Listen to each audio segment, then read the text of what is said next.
Sometimes when I look inside the mirror, I know that there's nothing really left to fear, 'cause I'm the one that's gotta deal with me.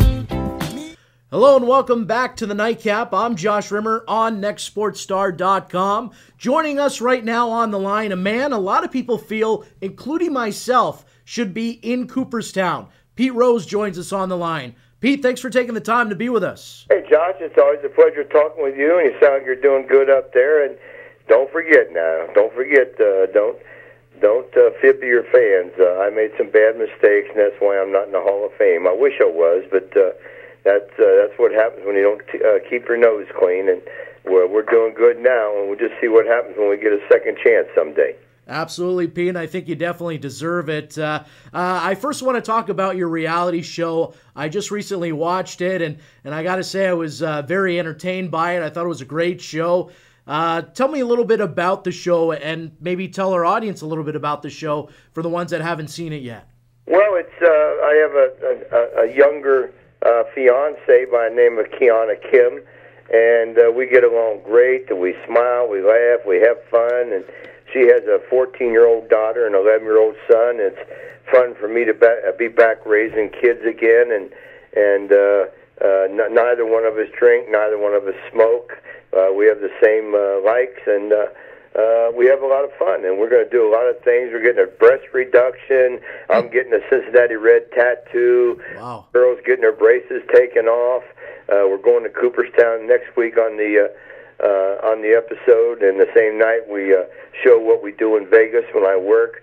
So it's a lot of fun, and I think people will understand me more, and they'll understand her more, and just figure out that we're just another American family with 4,000 hits. Pete, do you think that we'll see, or will we see some revealing information during the show? Revealing information as far as what? As far as yourself, I guess, learning a little bit more about yourself. Yeah. I think what you'll see is, people have the wrong tendencies about her because she's so beautiful, and be honest with you, her breasts are big. Yeah. And people have a tendency to think that that's what she is. But she's a businesswoman. She's a house owner. She's got her own business. She's a real estate person. She was all this before she met me. And I think people will see me in a different light because you know how I played. I mean, Absolutely. You were a kid when I was playing, and I had to knock second baseman down. I had to knock catchers down. I had to slide head first. I had to yell at pitchers when they get me out. That's the only way I could have success, is to be an aggressive, no-good SOB when I played the game. However, when I take my spikes off, and you can ask your dad this, I'm a pretty nice guy. I'm a pretty nice guy, easy to get along with. I'm not going to beat you up if I go 0 for 4 in a game if we're going out to eat. I may be in a pissed-off mood if I make an error and we lose the game, because I always felt like making errors is leaving the pitcher down. He has a family to feed. Pete Rose joining us on the line. Pete, when you were approached about the show, did you at all, have some reservations about doing it, or? I know what you're saying, because you know myself. Yes. My baseball career has been an open book. I'm not trying to hide anything from anybody, and I think she was the one that may worry about that more than me, because here she's just a private person in Santa Clarita, California, a single mom trying to raise 2 kids on her own, but I think hanging around me for the last 5 years, they all three have kind of gotten used to the paparazzi, or used to the people coming up to ask you for autographs and things like that. So that's not bothering anybody in this family.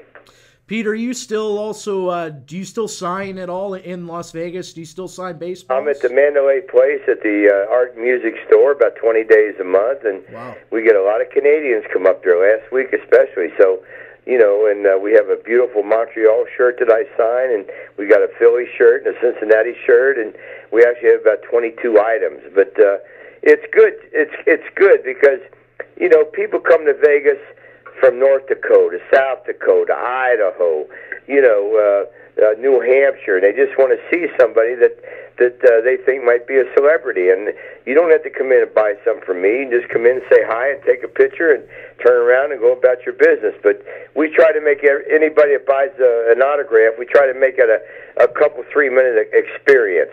not just here's your autograph, get the hell out of here. We sit them down and ask them where they're from and where they're staying and are they having fun and different things like that, because it's not like a show where you have to have 500 done in 2 hours. You know, I started 11:45, 12 o'clock, and I worked till 4:30, 4:45, so we're there pretty long. You mentioned that you see a lot of Canadians up there, and obviously they have some fond memories of you when you were playing with the Expos. As a former Expo, Pete, do you miss seeing the Montreal Expos?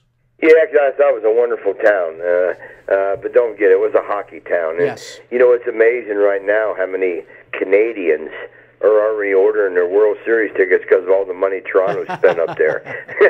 Yeah. And you just got to play the games, but they're loading up on pitchers, and they got the knuckleballer, and they got Burley. That's 2 fine pitchers, and as long as you got Batista hitting that ball out of the ballpark, you're in good shape. So I think the Yankees are getting old. I don't think Boston's going to be that good. Baltimore will probably have a good ball club. So Toronto will probably be right in the thick of things up there. Is there a team that you follow closely nowadays? Yeah, I follow them all, because that's the good thing about living in Las Vegas. The East Coast games start at 4 o'clock, the Midwest games start at 5, and the West Coast games start at 7. And I get off work and go home and watch baseball and watch 2.5 games every day. And obviously I follow the Reds because that's my hometown, and I follow Jeter on the Yankees, and I like Trout from Anaheim, you know, and I like the kid from Washington, Bryce Harper. I mean, there's a lot of good players out there, and it's fun to watch them play. You still know your baseball, Pete. Very knowledgeable, as always. Actually, one last question I wanted to ask you about the reality show. I wanted to ask you, do you think that the show will enhance your image and maybe help you go into the Hall of Fame?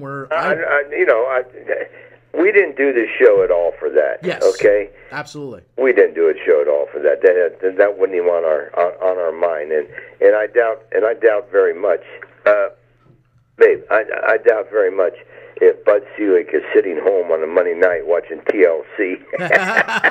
He should be, though.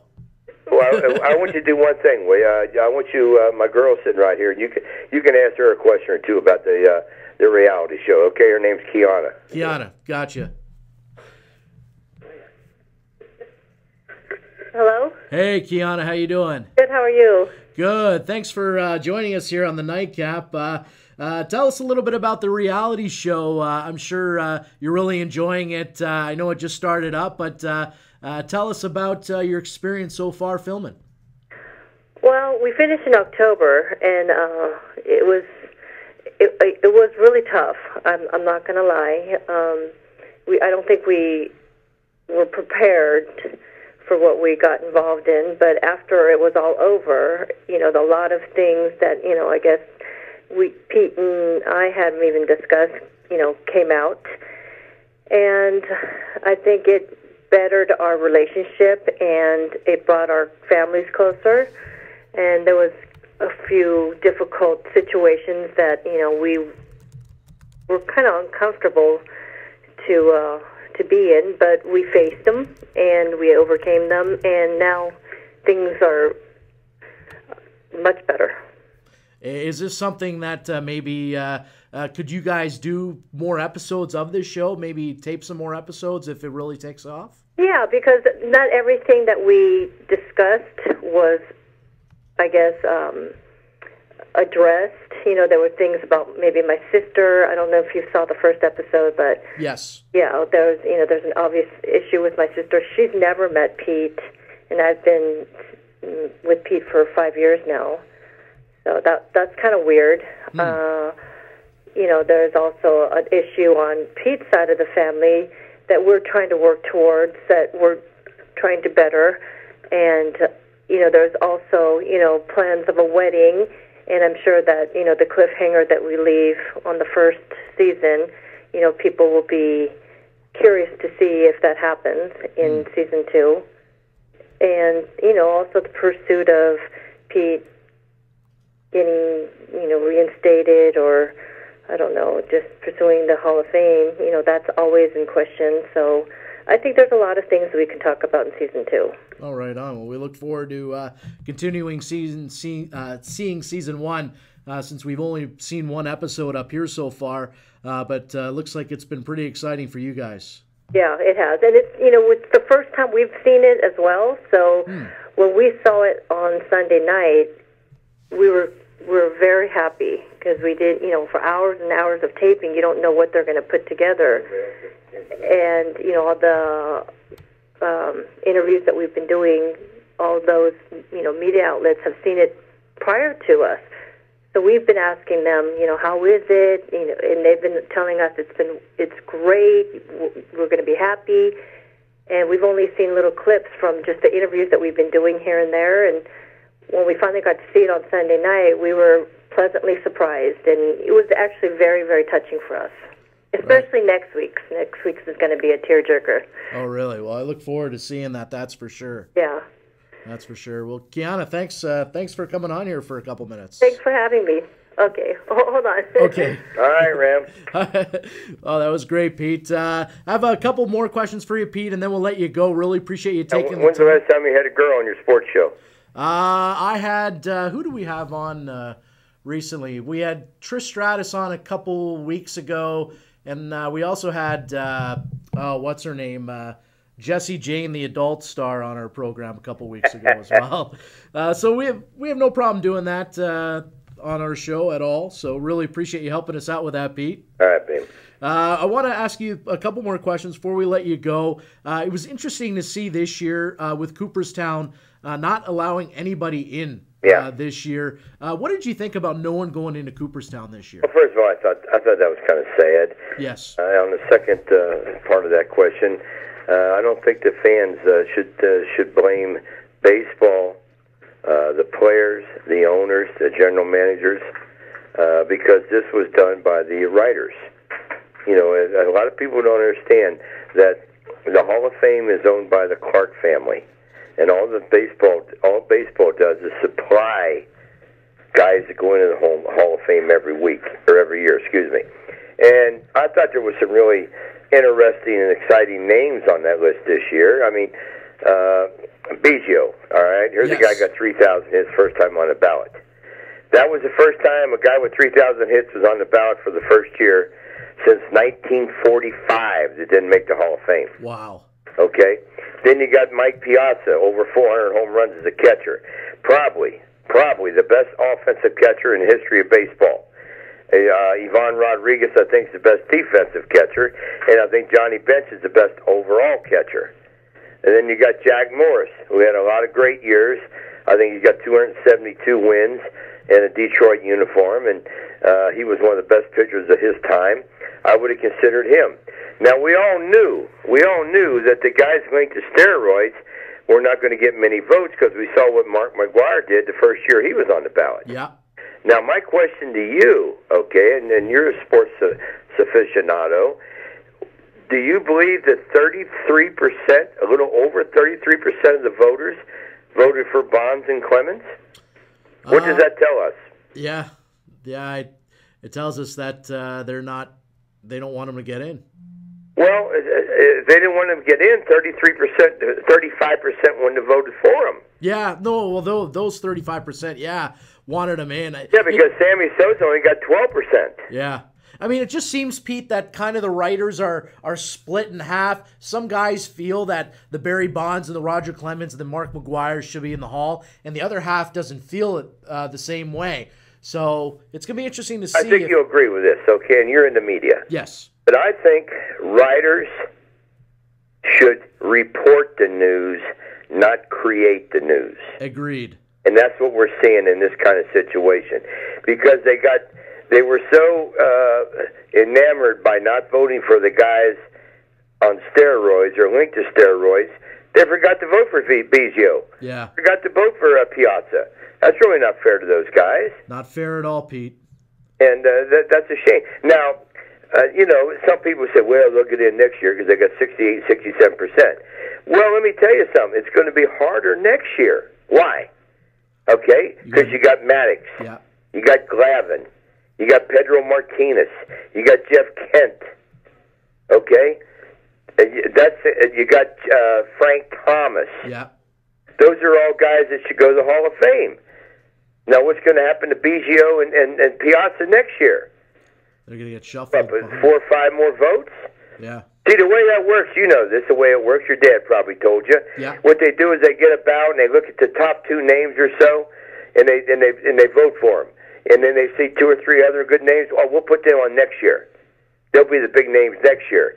See, here's my philosophy, and I could be wrong. You ought to go into the Hall of Fame on the first ballot or not go in. You don't get better with time. That's true. Look how long it took Gary Carter to get in the Hall of Fame. And it took Phil Rizzuto 35 years. Yeah, that's crazy. Perez 10 years. And here's another thing. I think you'll agree with this, too. If I give you a name, I throw a name at you, okay? I'll throw one at you, and you answer. Sure. We're talking about the Hall of Fame now. I'm going to throw you a name. Fred McGriff. Do I think he should be in? Yeah. He's got the numbers. Well, here's the point I'm trying to get to. Yes. Okay, I'll give you another name. Alan Trammell. No. Okay. See, that's my point. If I throw a name at you and you have to think about whether he's going in the Hall of Fame or not, he shouldn't make the Hall of Fame. Yeah. Yeah, that's true. I think you agree with that. Absolutely. I agree with you 100%. Well, what about Barry Bonds, Clemens, and McGuire? Do you think they should get in, Pete, eventually? Well, you know, you're talking about a guy with 7 MVPs. You're talking about another guy with 7 Cy Youngs. Yeah. Now, I'm probably going to be wrong for saying this, but this is just the way I feel, okay? And you have to understand, Bonds and Clemens, those guys are friends of mine. And to my knowledge, Roger Clemens has never flunked a drug test. That's correct. Okay? Roger Clemens, till this day, says under oath that he didn't take steroids. Roger Clemens went through 2 courts, and both courts ruled in favor of Roger Clemens. So who in the hell am I to sit in Cincinnati, Ohio, and say Roger Clemens did steroids? We know Bonds rubbed it on him. We know Sosa flunked a test. We know Palmeiro flunked a test. But we don't know if Clemens flunked a test because it's never been proven. That's true. It's all hearsay. Oh, yeah, I know he dominated after he was 40. So that's usually the criteria of a guy that's on steroids. But I just can't find it in my heart to sit here and call Roger Clemens a liar, because they tried to say, that he was perjuring himself, and they found him innocent on that. That's true. Pete, what do you think of the state of the game today? It's good. Baseball. There's some good players. You know, there's not a lot of good teams, but I think there's a lot of great young players out there. I enjoy watching Mike Trout. I enjoy watching Bryce Harper. I enjoy watching your Canadians, Joey Votto. I think he's the best hitter in the National League. I like to watch Pujols. I like to watch Derek Jeter. I like to watch the second baseman for the Red Sox, Pedroia. I mean, there's a lot of players I like to watch. One final question for you, Pete, and we'll let you go. Really appreciate you taking the time. I wanted to get your thoughts, what you thought about this whole Lance Armstrong situation with him. He came clean with Oprah, apparently, this past. No, he came clean. That was on the night. But here's my advice. I've been through this, as you know. Yes. Here's my advice to somebody that has a problem, okay? The quicker you bring it out, the better off you're going to be. Because, 1, it gets the load off your shoulders. 2, it starts your way back with your fans. And once the fans understand that you're sincere and you took responsibility for what you did, they'll give you a second chance. This is America. I know you're in Canada, and we get second chances in America. Ask Bill Clinton. But you can't ask President Nixon, but he got a second chance. Yes. The guy that shot the Pope got a second chance. That's true. Whoever the guy was, I don't know who he was. But what I'm saying is, if you have a problem, don't keep it in. The longer you keep it in, the worse it's going to be for you. You know, come out right away and just face the problem, face the circumstances, and go from there. Because if you don't, 10 years from now, you're going to face the same problem and the same circumstances, and you're going to be carrying this load around your shoulders for 10 years. Wow. Great advice, Pete. Really appreciate you taking the time to be with us. Always love chatting with you. I've always been a big fan of yours ever since I was a little kid and I first met you. Big fan of yours, Pete. Really enjoying the reality show, and I'll continue to watch that every week. And send your dad's number to me. Thank you. I will, Pete. Thank you so much for joining us. All right. That was Pete Rose, one of the best hitters ever in Major League Baseball. We're going to head to break. Coming up next, we're going to talk with former Buffalo Bill and USC Trojan Chris Hale. That's coming up next on the Nightcap. Don't go away. I go out and do something.